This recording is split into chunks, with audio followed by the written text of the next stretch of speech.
At the Seorak outpost, the sun casts long mountain shadows, but this peace is broken by soldiers in a frantic chase. The man they pursue runs wondering what he could have done. He cannot understand why his comrades want to get rid of him. They shout his name, Kim Tae-ju, as he suddenly stumbles.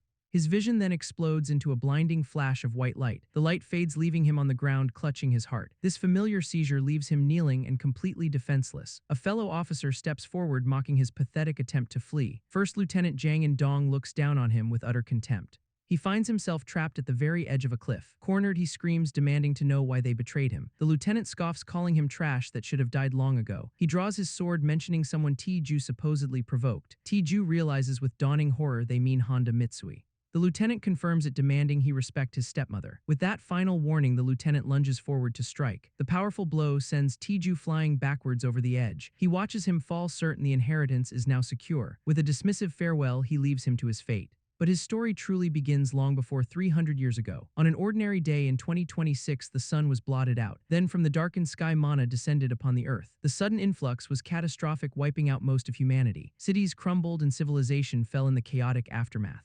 Yet over 300 years, survivors adapted and began to rebuild. But this new world was hostile, filled with mana-mutated beasts. To fight them, a new class system emerged based on mana. At the top was Brigadier General Kim Eung-bang, a master. His son, however, was a mana rejecter, the lowest class. Instead of death, Tae-ju now finds himself in a cosmic void. He hears a voice, wondering where he is, confused by the scene. The mysterious voice then turns and speaks directly to him. Tae-ju can only wonder how he even survived the fall. Suddenly, an old man in traditional robes appears before him. He uses a strange power to lift him, demanding a look. As they face each other, both men are visibly shocked. Tae-ju recognizes him as the legendary Absolute Poison Demon. He was a notorious martial master from the old world, a man who abandoned his humanity to become a demon. He recalls slaying his master to become the Murim world's supreme ruler. This man, Dang Gun-ak, explains he shares the very same soul as Tae-ju. While training to transcend his mortal body, he sought immortality. It was during this spiritual process that their souls became connected. The moment they became aware of each other, their memories began to merge. Tae-ju stares in disbelief, asking if he and Dang Gun-ak are the same person. Dang Gun-ak smirks as he begins to see Tae-ju's memories in return. He sees the life of his earthly self, Kim Tae-ju, who had the same potential. Yet he spent his entire life shackled and looked down upon as a rejecter. He witnesses the constant ridicule Tae-ju endured from his so-called comrades. Dang Gun-ak now understands they are in their shared inner soul world. He decides to leave his experience and knowledge to his other self. With this power, Tae-ju can become the supreme master of his own world. He urges him to use this new strength to get whatever he desires. With a final wish of good fortune, Dang Gun-ak's presence fades away. Tae-ju's eyes snap open back in the real world, whispering the master's name. He realizes it was not a dream and all the knowledge remains in his head. To survive, he knows he must use what he has been given. He must master the Hunwon Musang poison spirit art that made Dang Gun-ak supreme. Fortunately for him, the forest floor is covered in poisonous herbs. He forces the bitter plants down his body, racked with pain. He shoves more into his mouth, knowing he must eat to live. This technique will convert the toxins into a powerful poison core. With this new core, he can shatter the chains of his old self. He vows to survive and make those who wronged him pay tenfold. Under the full moon, soldiers are ordered to confirm the body. They begin their search, flashlights cutting through the darkness. The lieutenant grows impatient until a soldier finally finds him. They rush to the spot, shocked to find him kneeling alive. A soldier notices that his entire vibe feels suddenly different. Tae-ju sits meditating, surrounded by a swirling green energy. Enraged, the lieutenant orders them to kill the rejecter now. One of the soldiers immediately lunges forward with his sword. He swings the blade down with clear killing intent. Its sharp edge gleams as it descends upon Tae-ju. But Tae-ju's eyes calmly open to meet the attack. He stops the blade effortlessly between just 2 fingers. His former comrades can only stare in utter disbelief. Tae-ju looks at his own hand, feeling this new inner energy. He clenches his fist, realizing the potential of this power. With this new strength, he can finally pay them all back. He slowly rises to his feet, facing his would-be murderers. A confident smirk plays on his lips as he greets them. Jang In-dong scoffs at his sudden change in attitude. Tae-ju considers the term, wondering what it means to awaken. He recalls that an awakened person receives a rank tattoo. The lieutenant dismisses his words, thinking him nothing special. But Tae-ju crouches low, vowing to return their cruelty. Jang In-dong mocks him, asking if he hit his head. He then orders his remaining soldiers to attack him together. As they charge, Tae-ju feels strangely calm for this fight. He knows this composure comes from Dang Gun-ak's memories. Even if mana rejects him, the poison demon's path is his. His eyes glow with newfound confidence and determination. He flicks several coins imbued with his poisonous energy. The glowing projectiles shoot through the dark forest night. They strike the soldiers, sending them flying from the impact. He stands over them, his green aura swirling around him. Tae-ju then gathers a potent poison energy into his palm. He thrusts his hand forward, striking a soldier's chest. The blast of green energy pierces straight through the man. The last remaining platoon leader watches his men fall. He screams in fury, pulling out his sidearm to shoot. The gun is aimed directly at Tiju's impassive face, but the shot is stopped by a swirling shield of poison. The bullet dissolves as he vanishes in a blur of motion. He reappears coolly, remarking that the soldier was too slow. His boots now stand directly before the terrified platoon leader. The man collapses to the ground, asking what Tiju did. Tiju explains that poison is effective even on the awakened. Clutching his chest, the leader asks how he has skills without a tattoo. Tiju scoffs at the word, asking how it feels to be poisoned. He leans in, taunting him about how awful the sensation must be. Black poison streams from the man's face as he begs for his life, but Tiju simply grabs him by the throat without a word. The leader lets out a choked scream from the crushing grip. He lifts him effortlessly, green energy flaring around his hand. Desperate, the man tries to threaten him with his powerful backer. He gasps out Lady Mitsui's name before the poison overtakes him. Tiju's glowing eyes show not a hint of fear or hesitation. He stands alone among the bodies, his hand crackling with power. A cold, satisfied smirk spreads across his face. He vows that he will no longer take his suffering quietly. His path of revenge lies within the vast Samhin Empire. It begins in his harsh hometown, the Paju domain.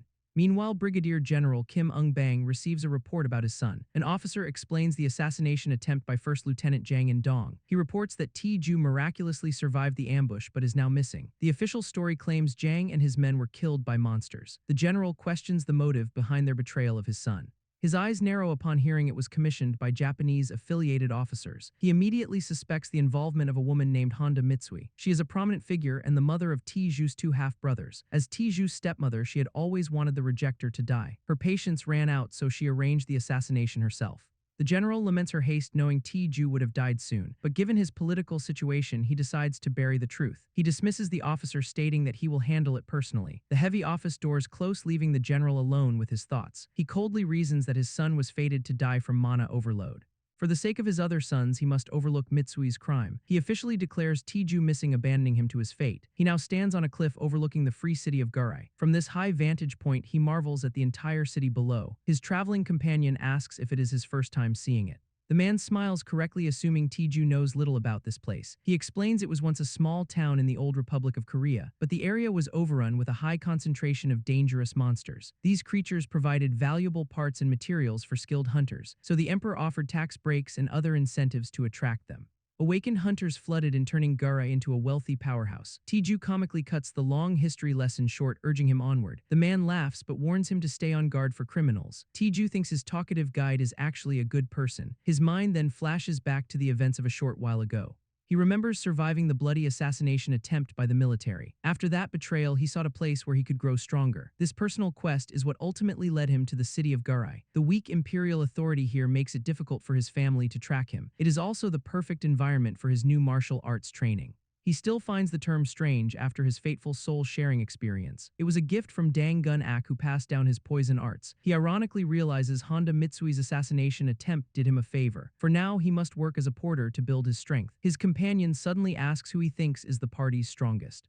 The man points out a young regular rank swordsman named Lee Ha-nul. Tiju's eyes narrow, knowing that is a rank above Jang In-dong. But as he watches, the woman suddenly stumbles, her mana flowing erratically. Her eyes roll back in her head as she collapses unconscious. The party erupts in panic over a variant 3-striped mosquito. Tiju simply watches the chaos, processing the strange monster's name. A red-haired mage steps forward, declaring she will handle the threat. She gathers intense fire magic into the orb of her staff. Leaping into the air, she unleashes a powerful fireball spell. The spell erupts in a massive explosion of fire and smoke. Tiju asks why everyone is panicking over a single mosquito. His guide explains its bite temporarily erases a person's mana. He recognizes her symptoms from a poison in Dang Gun-ak's memories. He kneels, seeing a chance to test his new poison spirit art. But as he touches her, he senses something strange within the poison. Elsewhere, another hunter curses their bad luck in the wrong zone. The party leader agrees they should retreat now that Lee is down, but a sudden rustling sound erupts from the tall grass. The party leader's head whips around, alarm on his face. He immediately shouts for everyone to get into battle formation. From the brush emerges a small, seemingly harmless sack rabbit. The red-haired mage scoffs, annoyed at the false alarm. The leader laughs in relief, telling his party to relax, but his laughter is cut short by a sudden gasp of pain. The mage looks up in horror as a massive shadow falls over them. She sees the leader has been impaled by a huge blade from behind. A group of hulking green orcs stands menacingly before them. The brutal monsters charge forward, overwhelming the stunned hunters. The mage ignites her hand, vowing to buy time for the others. His guide screams for Tiju to run while he still can. but Tiju calmly tells the man to go on without him. He explains that he must lend a hand against so many foes. He lifts the unconscious swordsman and hands her to his guide. Tiju urges him to hurry, saying he will provide backup. As the guide flees, Tiju confidently promises he will be fine.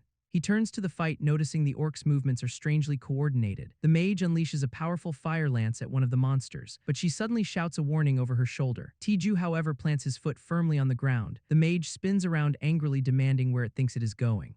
She slams her staff down, conjuring a massive fire wall. The intense heat forces Tiju to shield his face. His eyes then widen in alarm as he yells for her to get down. The mage glances back, confused by his sudden outburst. A massive orc leaps over the flames, its blade descending upon her. His new power, however, originates from a place far away, the immortal realm. Here among floating islands resides the spirit of Dangun Ak. He reflects that a month has passed since he arrived thanks to Tiju. Their soul sharing granted him knowledge of a world called Earth. This new perspective spurred him to a higher level of enlightenment.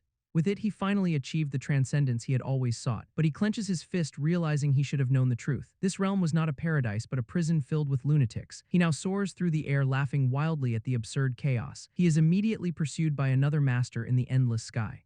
He laments wasting his years to end up among such shameless beasts. Still, he thinks of the fateful connection he shares with Tiju. He sends his thoughts across the void, asking how the boy is doing. He muses on their different paths, one a master, the other an outcast. He knows Tiju must reach the 7th star to surpass Earth's masters. He hopes they will meet again, but for now he must explore. He searches for new things to pass on before being suddenly attacked. A rival on a flying sword taunts him, calling him a poison freak. Enraged, Dangun Ak flies to meet the challenge of the sword swinger. The scene snaps back to the present, where the mage defiantly screams. Her defiant scream catches in her throat as she sees the threat. The massive orc's blade descends, about to cleave her in two. Tiju clicks his tongue in annoyance at the unfolding scene. A dark object suddenly slices through the air toward the mage. It strikes the back of her head, knocking her out of harm's way. Tiju then stomps his foot, kicking up a cloud of dust. He decides to show them an area-wide hidden weapon technique. A volley of golden coins erupts from his position in a wide arc. The projectiles tear through the charging horde of orcs with ease. They rain down from the sky, covering the entire battlefield.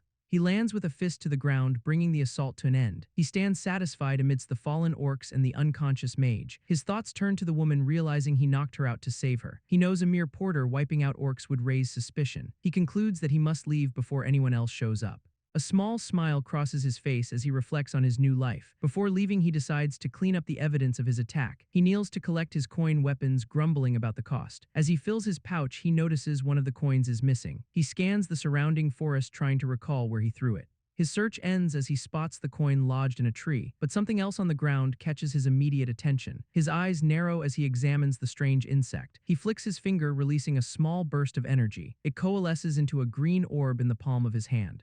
He glances down at the unconscious woman, connecting the dots. He recalls the moment the mosquito bit the swordsman's arm. The venom immediately began to scatter her internal mana. This is just like the energy-dispersing poison from Murim, but here on Earth this dangerous venom is considered incurable. He realizes he can identify the venom's exact components. Deciding there is only one way, he brings it to his mouth. He pops the insect into his mouth to analyze its properties. He forces himself to swallow the strange creature. A confident smirk spreads across his face as he analyzes it.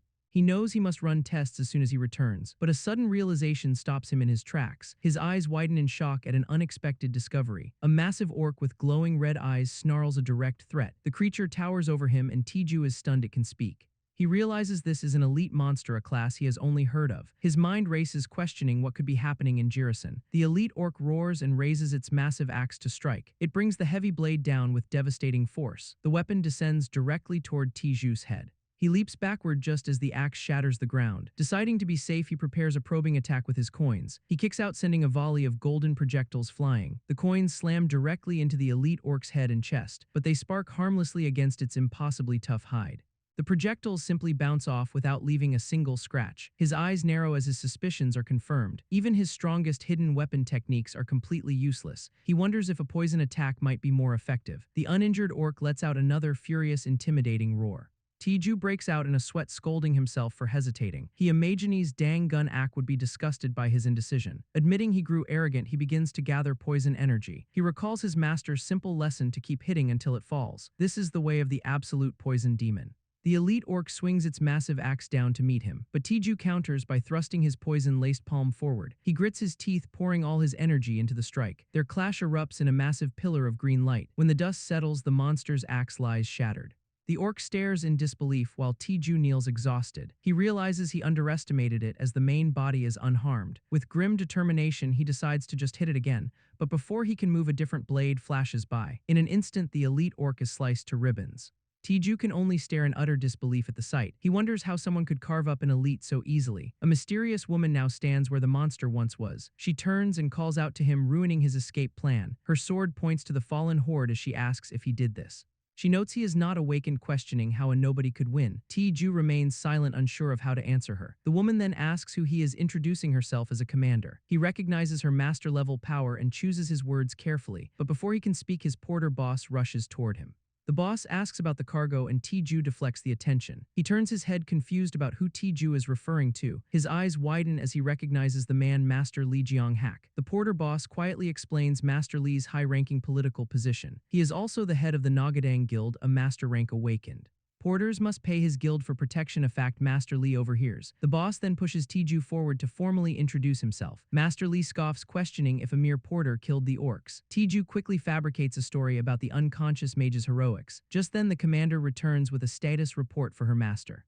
Master Li agrees with her assessment and turns to leave the area. His party begins to walk away from the chaotic scene, yet he pauses to give Tiju a thinly veiled threat. The master warns that their next meeting will not be so pleasant. His boss then warns him to stay far away from Master Li. Tiju asks if the man is truly that bad, noting his corruption. The boss explains he only patrols to maintain his public reputation. He concludes that avoiding such a powerful man is the only option. He grips his pack, admitting Li Jianghak's arrival saved him. He scolds himself for becoming complacent over the last month. Tiju closes his eyes, ashamed of disappointing his master. His eyes glow with green energy as he vows to get stronger. To get stronger, he first needs resources, leading him to Gurai. The city's most glaring problem is its severe lack of hospitals. This scarcity means the few existing doctors are not trusted. Instead, the streets are filled with numerous drug shops and pharmacies. Here, pharmacists are authorized to prescribe and sell approved medications. Their business thrives as people trust medicine over questionable doctors. This is the perfect market for the antidote he created. He recalls the month of struggle it took to make it. But all that effort helped him reach the 3rd star. Now he walks toward a pharmacy ready to get rich. A small bell chimes as he pushes the shop door open. He steps inside Beek's drug shop, greeted by an employee. He approaches the counter and immediately asks for the owner. The young woman seems taken aback by his direct question. With a confident look, he explains he is here to sell. Her surprise turns to amusement as a man emerges from the back. The older man strokes his mustache, studying the hooded figure. He introduces himself as Beek Hongpyo, the owner of the shop. Tiju grips his backpack, stating he wants to sell a medicine, but the owner looks weary, sighing about another street peddler. He dismisses Tiju, telling him to try the labor market, but Tiju pulls out a bottle, naming it a mosquito antidote. The owner turns away, still refusing until the name registers. He looks back sharply, asking what kind of antidote it is. Tiju holds it up, repeating it is for the variant 3-stripe mosquito. The owner's eyes narrow, staring in silent, skeptical disbelief. Tiju places the bottle down, explaining it can be taken orally. He then adds that the preventative effect lasts for 10 hours. The owner erupts in anger, calling his unbelievable claim a scam. Unfazed, Tiju calmly places 2 more bottles on the counter. He then holds up a card, telling the owner to call. The card gives him a deadline of midnight tonight to decide. He turns to leave, threatening to find another pharmacy instead. His sudden departure leaves the entire shop in stunned silence. The owner turns to an armored customer, questioning Tiju's audacity. The man picks up a bottle, surprised by the claim himself. He asks Beek if he actually believes the young man's story. The owner stares at the bottle, lost in thought for a moment. He finally admits that it is very hard to say for sure. Deciding on a course of action, he says testing it will tell them everything. He recalls that even top companies failed to make one, but his customer decides to test the strange medicine himself. The armored man ignores the warnings and drinks the entire bottle. He lowers the vial, declaring it tastes like plain water. The owner looks up, shocked by this simple assessment. He asks if the man feels any medicinal effect whatsoever. The customer confirms it has no effect, just like water. Disappointed, he tosses the empty bottle into the trash can. The owner sighs, believing it was just another scammer. The armored customer then brings his basket of supplies up. He explains that he is now late for his frog hunt. After paying the expensive bill, he prepares to leave. The shop's bell chimes as the man finally departs. The owner stares at the discarded bottle, his hopes dashed. Meanwhile, a violent clash erupts in the nearby mountains. A ferocious blade-toothed marten lunges forward with a roar. Its attack is blocked by a hastily cast reinforcement shield. The armored customer from the shop struggles against the beast. Just then, another warrior raises her sword to strike. She clears a path, telling her team leader to retreat, but she cries out that she has been hit by mosquito venom. Her team leader grits his teeth, telling her to hold on. A sudden sensation then makes him pause in confusion. He He looks down and sees variant mosquitoes on his shoulder. He panics as one of the insects bites his exposed neck. He knows that if he falls, his entire team is finished. His mind flashes back to his shield, suddenly weakening. The trouble began when a marten appeared in the frog hunting grounds. Its attack had instantly shredded their bug-proof gear. He admits that in the ensuing panic he was also hit. Afterwards, the bitten members of his team tried to retreat, but the pack of martens completely cut off their escape route. His flashback ends as his teammate screams a desperate warning. He looks up with a gasp, his face filled with horror. His teammate screams for him to watch out for the danger. He gasps, his eyes wide with terror at the sight. A blade-toothed marten lunges, its claws glowing with red energy. The attack slams into his blue reinforcement shield, shattering it. He stumbles backward as the magical barrier completely breaks apart, yet he realizes his own strength and mana remain untouched. A sudden thought crosses his mind as he processes this anomaly. He flashes back to drinking the strange liquid in the pharmacy. Snapping back to reality, he forces himself to focus on the fight. He tightens his grip on the hilt of his massive sword. If the antidote is real, he can now fight without fear. He smirks, realizing his team now has a fighting chance. Later that night, the lights are still on at Beek's drug shop. The bell above the entrance chimes loudly through the quiet store. The owner turns from the counter, announcing that they are closed, but the armored customer rushes in, demanding to buy the antidote. The story's title card marks the end of the intense chapter. The next day, the Garai market is bustling with activity. One vendor loudly advertises freshly butchered blade-tooth marten meat. Another shop displays expensive custom-made monster armor for sale. Tiju walks through the market, dazzled by its sheer size. He smiles to himself, glad he took the day off. His success brings to mind the difficult process of creation. He recalls how mastering his art nearly overloaded his poison core. But that struggle led to this moment with the pharmacy owner. Tiju sips his drink, feigning surprise that the antidote worked. Beek gushes that the medicine will revolutionize monster hunting. He quickly changes the subject, asking about Tiju's supply. Tiju calmly reveals he has about 60,000 bottles ready. He adds with a confident smirk that he can produce more. The owner presents a contract with the initial financial terms. Tiju internally celebrates the massive profit he stands to make. The low tax rate means he will clear nearly 3 billion won. However, he proposes an exclusive deal at a much lower price. He then reveals he knows about the owner's noble charity work. Beek is famous for being a father to all of Garai's orphans. In return for the discount, Tiju asks for a place to manufacture. The owner is deeply moved by this unexpected act of kindness. With new terms settled, they firmly shake hands on the deal. The contract is signed and a healthy advance payment is made. With his business settled, Tiju explores the market for new equipment. He walks past numerous stalls, taking in the bustling atmosphere. A muscular vendor suddenly calls out, asking if he needs a weapon. Tiju turns his head, questioning if the man is talking to him. The man insists his shop is the best place to buy gear. He then strikes a confident pose, promising a special discount. Flustered by the attention, Tiju quickly tries to refuse, but the vendor's hand suddenly clamps down firmly on his shoulder. He grins widely, telling Tiju it will not hurt to look. The blacksmith then pushes him toward the shop with surprising strength. Inside, Tiju is stunned to see masterfully crafted shields on display. He also notices polished warhammers and swords gleaming on their racks. The blacksmith proudly asks what he thinks of the craftsmanship. He boasts that as the best in Garai, he made them all. Tiju's eyes glow green as he inspects the weapon's quality. He realizes the man's boast was true. The gear is exceptional. Convinced, he pulls out a blueprint and asks for 100 pieces. The blacksmith examines the plans for unique throwing blades. He thoughtfully considers the request, suggesting mana steel for the material. Tiju looks at him with purpose, asking if he can do it. The blacksmith agrees, but warns it will take time due to a material shortage. He then quotes a price of 250 million won, offering a flirty discount. Tiju realizes how expensive his art is, but decides to pay the full amount now. With their business concluded, he thanks the blacksmith and leaves the forge. He walks through the city, thinking that his next task is to find armor. He recalls his predecessor, who carried poisons and weapons in special pockets. This makes him wonder if he needs a custom-made robe to hold his new blades, but he dismisses the idea, feeling a traditional robe would be too embarrassing. He decides to find a modern piece of armor he can actually wear. A sudden voice then catches his attention from the side of the street. He turns to see a woman advertising monster hide armor from her boutique. She hands him a flyer for a coat that could be a perfect modern replacement. The scene transitions to the sprawling modern city of Samhain territory. A red double-decker trolley car rumbles along the busy city streets. From inside, a passenger looks out towards a grand distant castle. Two women stand on the open-air deck, one calling the fortress Vane. Her companion explains it is an exclusive area for the wealthy and powerful. The silver-haired woman scoffs at the powerful hiding behind safety walls. Her friend asks if she truly came all this way for a fox coat.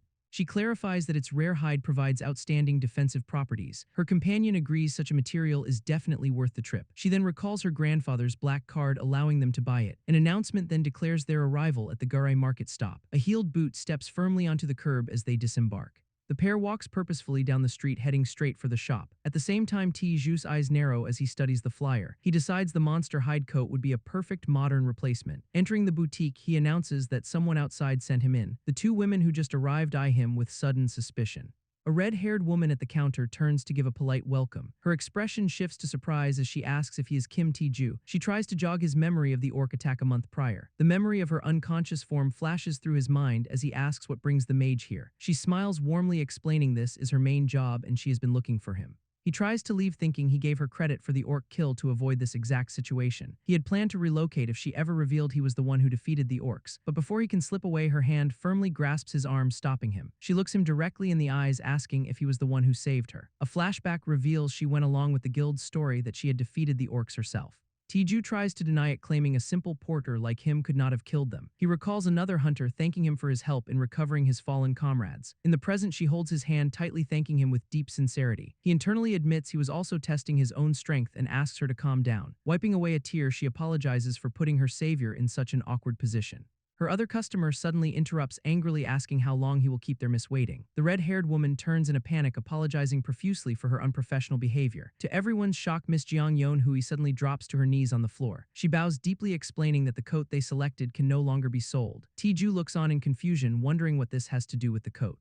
The woman's companion explodes with rage, shouting that they had already taken measurements. The owner explains that something has come up and she must give the coat to someone else. The silver-haired customer speaks up calmly, offering to personally make up for the trouble. Her companion covers her mouth, telling her that is enough. The silver-haired woman turns to leave, simply saying they should go.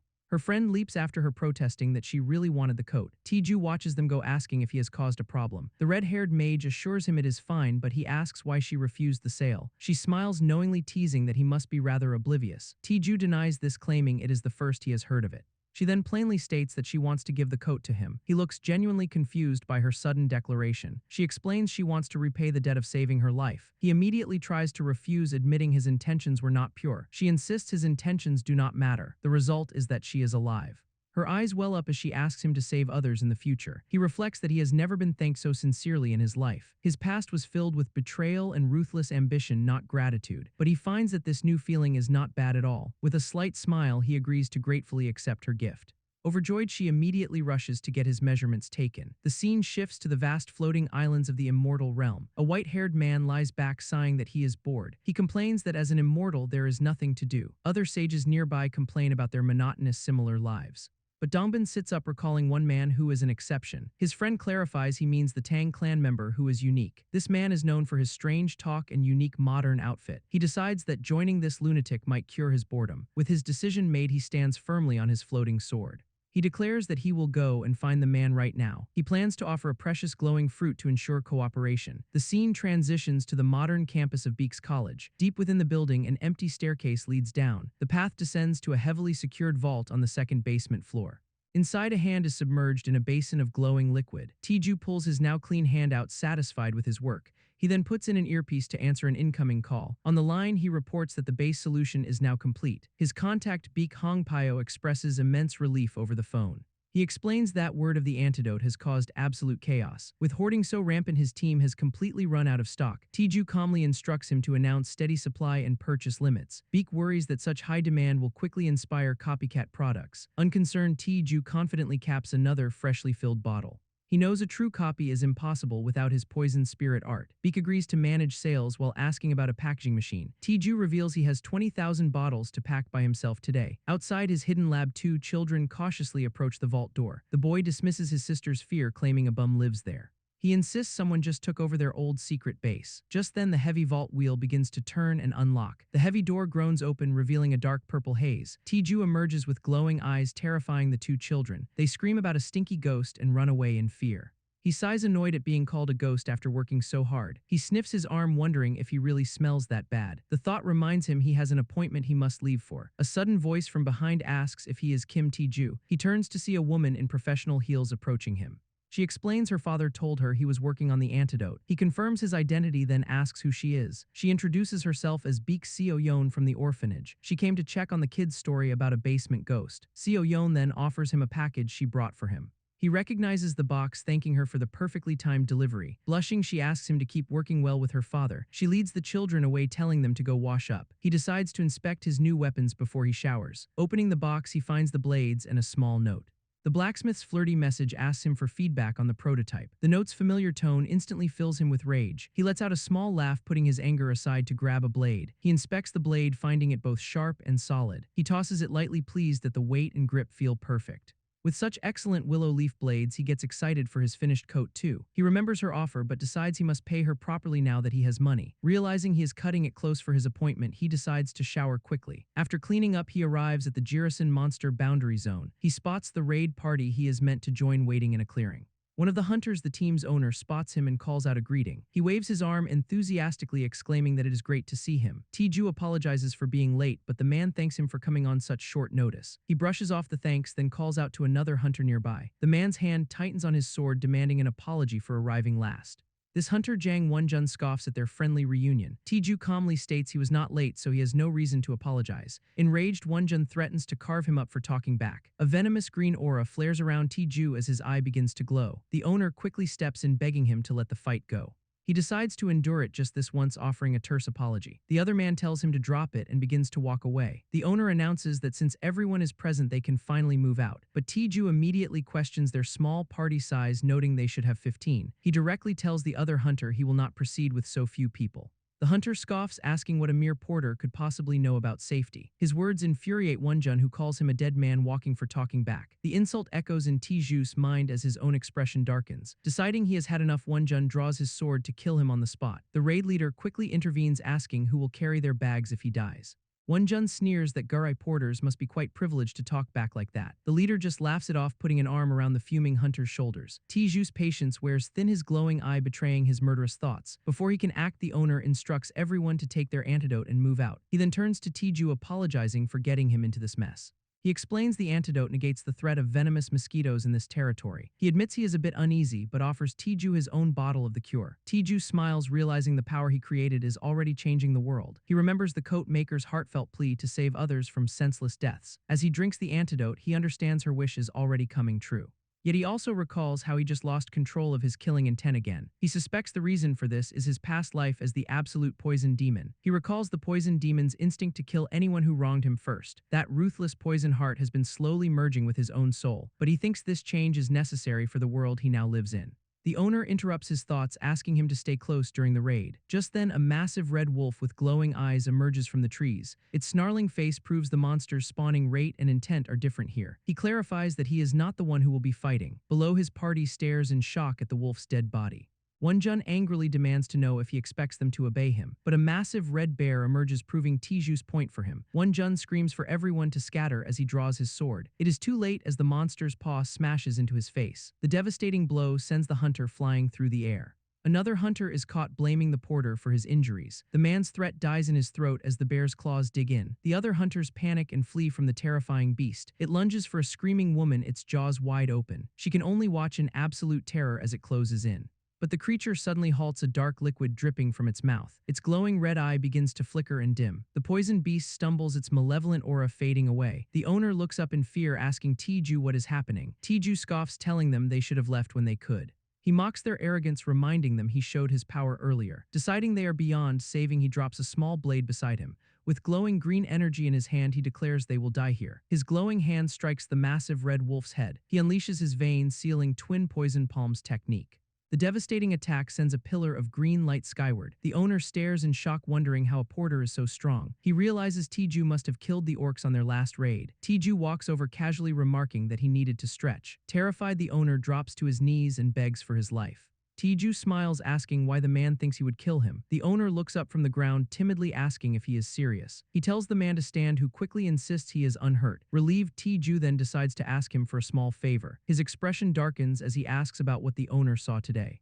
The man quickly denies seeing anything, shaking his head profusely. Satisfied with the answer, Tiju suggests they head down now. They leave behind the bloody corpses of the other raid members. He feels no guilt, knowing monsters will dispose of the bodies. Tiju accepts that scum who use others as shields must die. The scene shifts to the Ij Pharmacy headquarters in Garai. Inside the building, the focus moves to a conference room door. A fist slams a desk as someone demands to know why sales are halved. He blames the steep decline on Kim Tae-ju and Beek's drug shop. His associate curses, wishing they had crushed that small shop ages ago. A third man, Onam Bok, looks up and asks if he is serious. He reminds them that Beek's is the only pharmacy they do not own. The first man complains that a committee protects Beek Hong Pyo's reputation. Nam Bok chides him for shouting instead of offering a real solution. The CEO, Jo Hun Seok, claps his hands to stop their constant bickering. He smiles, reminding them they are all in the same boat here. Hun Seok confirms that every company has failed to copy the antidote. Nam Bok insists that they will succeed eventually given enough time, but the other man slams his fist, yelling they have no time. The CEO decides they will handle this nuisance as they always do. His associate grins, asking if the investigation is already complete. Hun Seok simply presses a red button to show them the results. A holographic profile of Kim Tae-ju in a military uniform appears. The men are shocked to learn he is a brigadier general's son, but the CEO dismisses this as just surface-level information. He reveals Tae-ju is a mana rejecter who was disowned by his family. One of the men realizes he has completely cut ties with them. The CEO's eyes narrow as he plans to offer Tae-ju a better deal, but if he refuses, the CEO grins they will simply persuade him. Elsewhere, the sun sets over the Jirisan Defense Corps headquarters. A sharp knock sounds on the door to the Corps commander's office. An officer enters and salutes, asked if he found anything useful. He silently places a black folder on the commander's desk. The commander reads the report, confirming rumors about his mana-rejecting son. He recalls how the military was refused the antidote due to low stock. Tapping the folder, he realizes this could let them secure the cure. He decides to leverage this connection, ordering a meeting with the boy's father. Far away in the Paju domain, a new plan is set in motion. Inside an opulent office, a subordinate confirms his orders with a crisp salute. Brigadier General Kim Jae-cheol then hangs up the phone with a decisive click. He smirks, musing that even a grub knows how to survive. A woman in red remarks on how their son Tae-ju has learned so much. She declares she will go to Garai, worried he will be scammed, but the general coldly tells his wife to just leave him be. She turns in disbelief as he reminds her Tae-ju has been disowned. She dismisses this, insisting that blood ties cannot be cut by simple paperwork. He tells her to stop, but she questions his conscience about an assassination request. The general clenches his fist, stating it does not matter since the target is dead. She angrily insists he at least ask for the antidote to help his promotion. She continues shouting about their family's finances and their other children's futures. Unmoved, he steeples his fingers and tells her to ask Tae-ju herself. He then leans back in his chair, stating plainly that he does not want to. Biting her lip in frustration, his wife lets out a sharp sound. She finally relents, telling him to do as he pleases while she does the same. With that, she turns and storms out of the grand office doors. The general sits alone for a moment in the ensuing silence. A smile touches his lips as he thinks his son is managing well. He feels relieved, believing his son is finally doing something meaningful. The scene shifts to a bustling city street market elsewhere. A storefront for the Flame Boutique comes into view. Inside, rows of finely tailored suits hang on a rack. Tae-ju tries on a new coat as the red-haired owner adjusts it. She smiles, telling him the coat looks perfect on him. He thanks her, impressed by the quality of Monster byproducts. The light gray coat is not only defensive but regulates temperature. He is also pleased with the extra storage for his weapons. From the alterations, she correctly guesses he is a combat type awakened. He insists on paying for the valuable coat, but she refuses. Tae-ju then mentions she gave him another customer's reserved item. She dismisses his concern, having already sent a replacement. He stands with his arms crossed, still hesitant to accept, so he points across the room, deciding to buy everything. He explains it is a gift for the orphanage and will help her sales. The owner happily agrees to his generous offer. He watches her go, thinking she is a truly good person.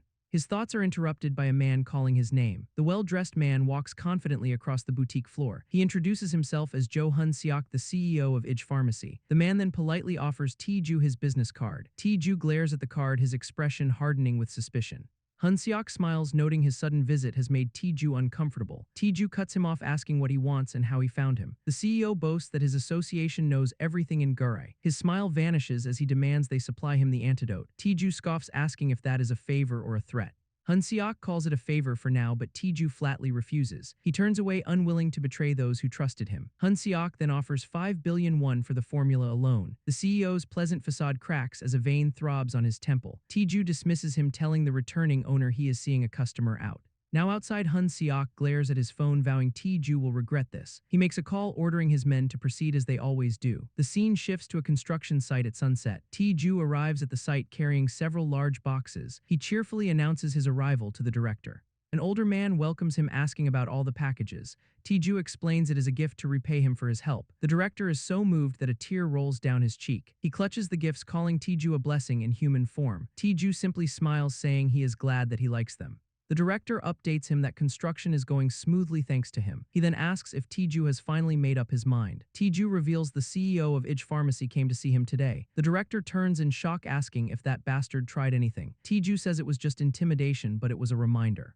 He now declares he will found a pharmaceutical company with his help. Tiju then leaves the rest of the construction in his hands. He explains he will be busy developing new medicine in the meantime. To do so, he must master the unique poison spirit art. This powerful art combines the 5 core elemental techniques.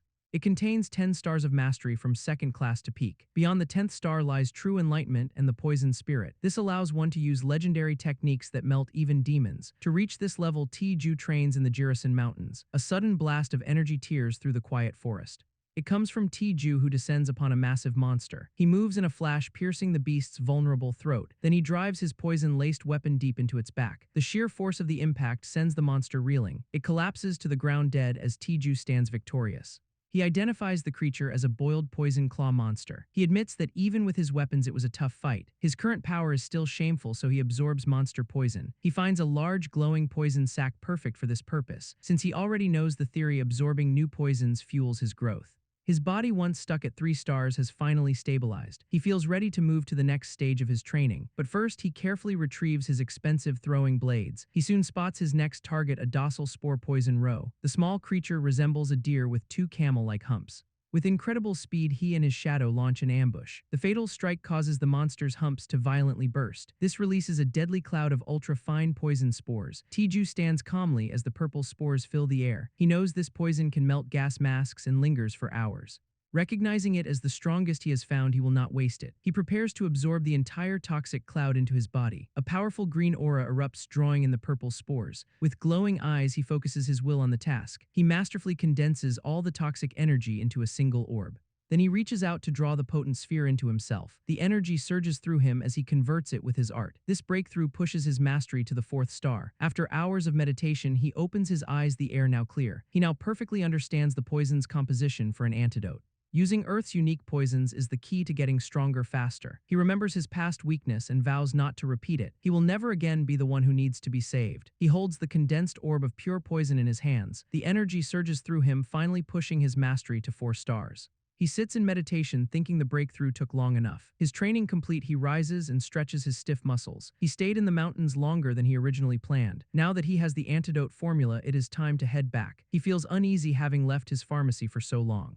Later that night, he finally arrives back at the storefront. He sets his heavy wooden pack down on the floor inside. Adjusting his cuffs, he announces his return to the manager. He notices the nearly empty shelves, assuming business is good. His gaze finds the manager and an employee in the back room. The manager says he has been gone for half a month. The young woman beside him also looks on with concern. He explains he was training and asks why they look so grim. The manager explains that pharmaceutical reps pulled all their products. He adds that a government department is demanding their ingredient list.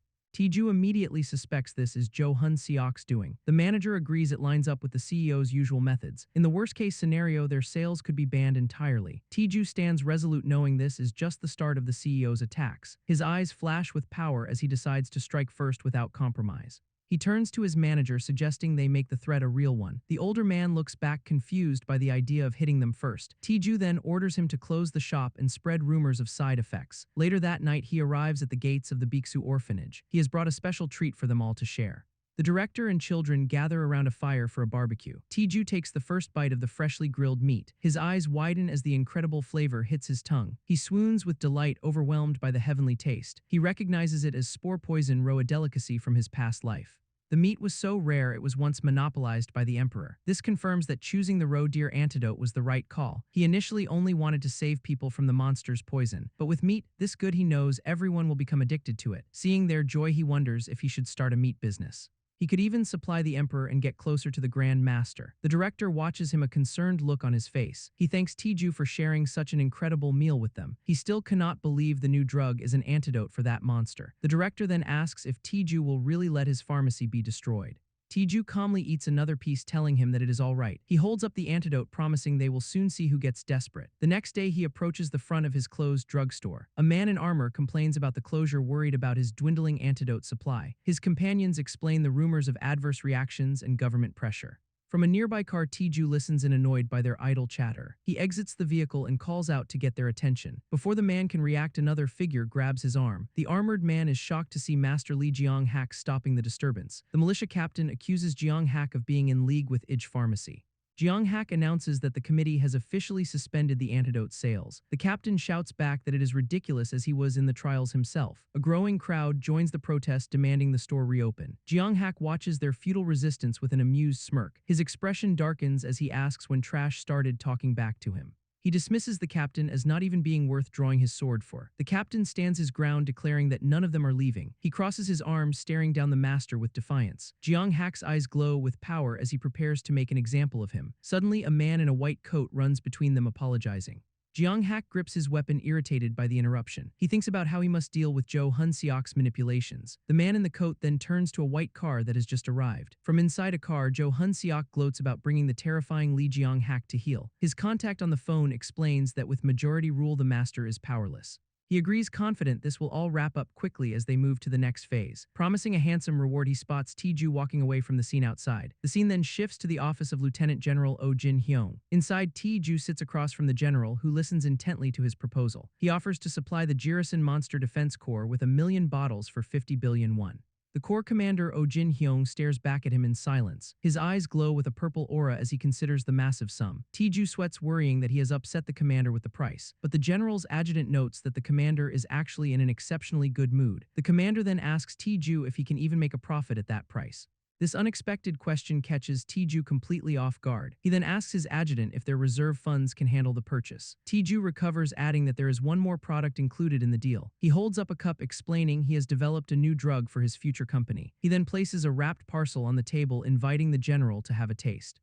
Tiju sips his own drink, watching with a confident smile. The general stares down at the offering, utterly bewildered by the gesture. The package reveals 2 perfectly cooked cuts of spore poison raw meat. The general tries a piece, remarking that it is not bad. Tiju then suggests presenting the spore poison raw to the emperor. Hearing this, the adjutant blurts out in utter disbelief. Tiju calmly sips his tea, watching the man's shock. The general then makes an offer for Tiju to re-enlist. This absurd proposal makes him consider killing the man instead. The general instead explains his difficult position on the desolate frontier. He recalls his thankless duty managing monster waves from his headquarters, but now standing in his office, he declares he finally has his chance. It has arrived in the unexpected form of a raw deer antidote. A short time later, his adjutant reports that the deposit has been sent. He confirms Tiju's conflict with Jo Hun-seok prompted the deal. The commander then orders him to provide Tiju with any needed support. He then sincerely thanks the man for sticking by a dead-end commander. Overcome with emotion, the adjutant thanks him for the acknowledgement. They both shout each other's titles in a moment of shared resolve. The commander places a steadying hand on his loyal subordinate's shoulder.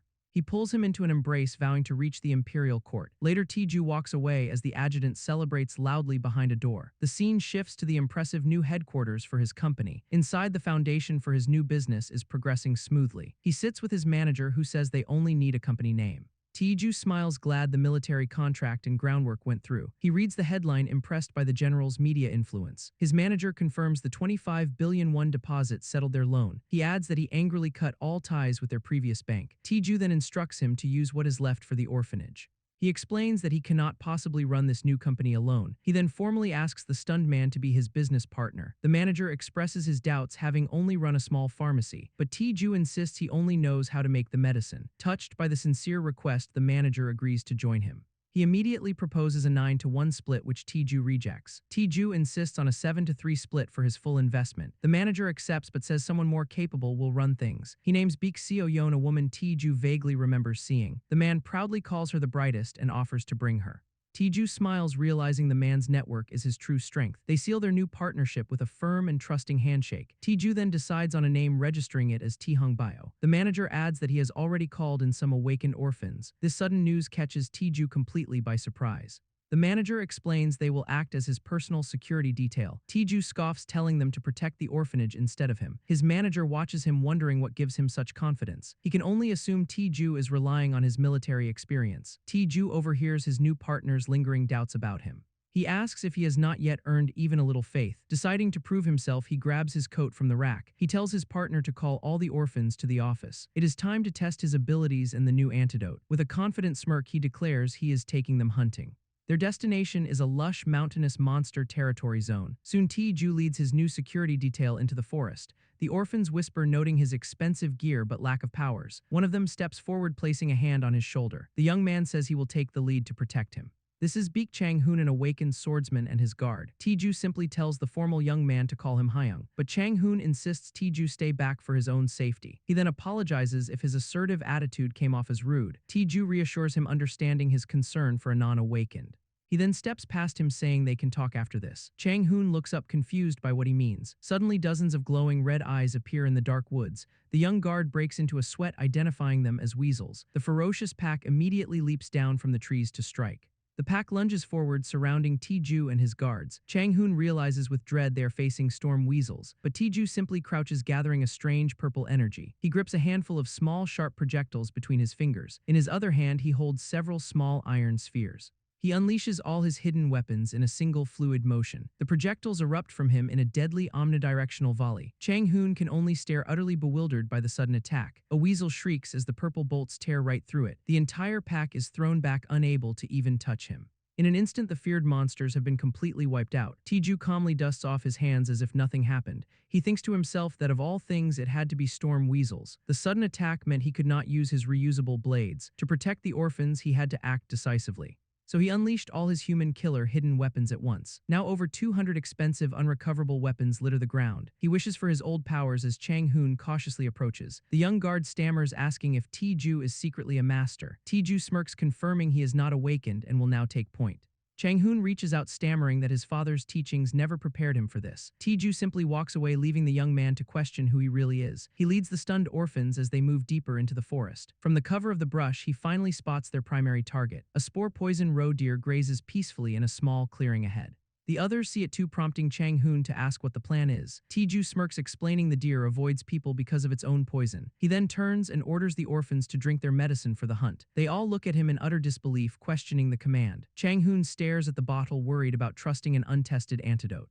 But he recalls Ti-ju's power and knows they must commit to him. Declaring it is their turn to prove themselves, he drinks the antidote. Chang-hoon then steps forward, saying he will attack the creature first. He draws his sword, its blade glowing with a faint blue aura. With a sudden burst of speed, he dashes toward the startled monster. The roe deer lets out a piercing shriek as it unleashes its poison. The other orphans cry out, shielding their faces from the toxic cloud. But Chang-hoon leaps through the spores, completely unharmed by the attack. He brings his blade down in a clean, powerful strike through the beast. The two halves of the roe deer fall lifelessly to the ground.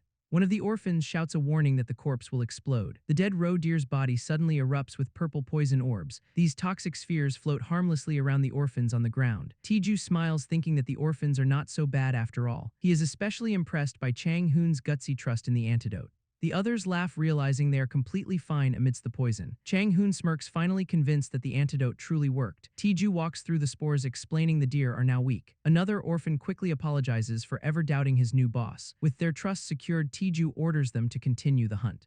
He then tells them to butcher the meat before it goes extinct. The scene shifts far away to the capital city of New Seoul. It focuses on the towering headquarters of the Mirani Group. Inside, a busy office floor is filled with employees at work. A voice calls out from across the cubicles for Manager Baek. The woman Baek Seo-yeon turns around to see who called her. Her superior Jeonju Hak asks about her connection to the orphanage. She looks at him, cautiously wondering why he brought up her father. The deputy director smiles and orders her to drop her current work. Seo-yeon stares back, completely bewildered by the sudden command. He smiles thinly, explaining she's going to Gurai to handle a single task for him. He asks her to handle one job for him in Gurai. To explain, he shows her a newspaper article about Tihung Bio. She confirms she read about the new spore poison roe deer antidote. He then reveals her father's shop is now a Tihung Bio subsidiary. The man orders her to get close to her father and steal the formula. Her eyes widen, realizing he wants her to betray her own family. Suddenly, her phone rings with an incoming call from her dad. Her boss impatiently tells her to answer it and decide quickly. Seo-yeon picks up the call, listening quietly at her desk. Her superior waits with his arms crossed for her to finish. She smiles warmly, telling her father that she understands everything. After she hangs up, her boss asks if she has made her choice. She stands and declares that she will indeed go to Gurai. He calls it a good choice, but she cuts him off. She then forcefully slaps her ID card against his stomach. With a beaming smile, she announces she is quitting the company. She tells him off for looking down on her and her father. Ignoring his furious shouts, she walks away without a second glance. The scene shifts to the new Tihung Bio building in Gurai. Inside, Ju watches the orphans diligently organizing the warehouse. He smiles, telling everyone they did good work today. Chang Hoon thanks him as Ju tells him to go rest, but the young guard insists his father ordered them to protect him. Ju dismisses his concern, ordering him to guard the orphanage instead. He then calls for the others to pack up and head home. Ju thinks that while the orphanage should be safe, the world is full of lunatics. He waves goodbye, knowing this is especially true in a place like Gurai. This is precisely why he needs trustworthy people on his side. Later, he walks toward an elevator, thinking about his company's future. He reflects that his plans have grown much bigger than he expected. Still, he walks down a long hall, admitting there is no downside to earning big. Arriving at his new home, he remarks how strange it feels. He reaches out and lifts a dusty sheet from a piece of furniture. The action triggers a memory of his past life where he died in Paju. He recalls how his stepmother drove him into the army where he was nearly killed. His life only changed after Seoul sharing with Dang Gun Ak an awakening. After that, he came to Gurai and met the good people in his life. Lying on his bed, he reflects on how much has happened in a short time. He gazes out the window at the city lights, contemplating his new beginning. Settling into the darkness, he hears a sudden click from somewhere in the house. That quiet click was the sound of uninvited guests arriving. Outside, the Gurai gang boss Ma Sang-sik seethes about Kim Tae-ju. He smirks, thinking how Tae-ju's rapid expansion is almost impressive. His subordinate notes how the roe deer antidote made Tae-ju's business explode. Ma Sang-sik snaps at him for stating the obvious, causing the man to flinch. He thinks what a waste it is, wishing he could just steal the formula himself. But he knows they must obey President Joe, so he orders his men to go. One of his underlings then gets to work picking the lock on Tae-ju's door. The group quietly ascends the stairs inside the building. Standing before the door, their leader gives a simple order to inject the drug. A lone silhouette slips into the dark apartment holding a syringe. He moves silently toward the figure resting on the bed. The man raises the needle high, preparing to strike. His hand clenches around the syringe, ready to inject the purple liquid. But another hand suddenly shoots out, grabbing his wrist with immense force. Tae-ju sits up calmly, revealing he was never asleep at all. From the doorway, Ma Sang-sik furiously orders his man to stick him already. The terrified goon stammers that his hand simply will not move. His boss stares in utter disbelief, unable to comprehend what is happening. Tae-ju then reveals that he knew they were there from the very start. The gang boss looks around in utter confusion, wondering where the syringe disappeared. Tae-ju now stands before them, casually holding the stolen vial of purple liquid. His men can only stare, questioning how a mana rejector could be so fast. He smirks, playfully wondering if the drug will be less effective if taken orally. Enraged, Ma Sang-sik calls him a maggot for stealing his drug and mouthing off. One of the goons stammers in disbelief, asking why he would even take it. Ignoring them, Tae-ju squeezes a single drop of the poison onto his tongue. He then lets the now empty syringe clatter onto the wooden floor. A dark purple aura surrounds him as he asks if they have any more.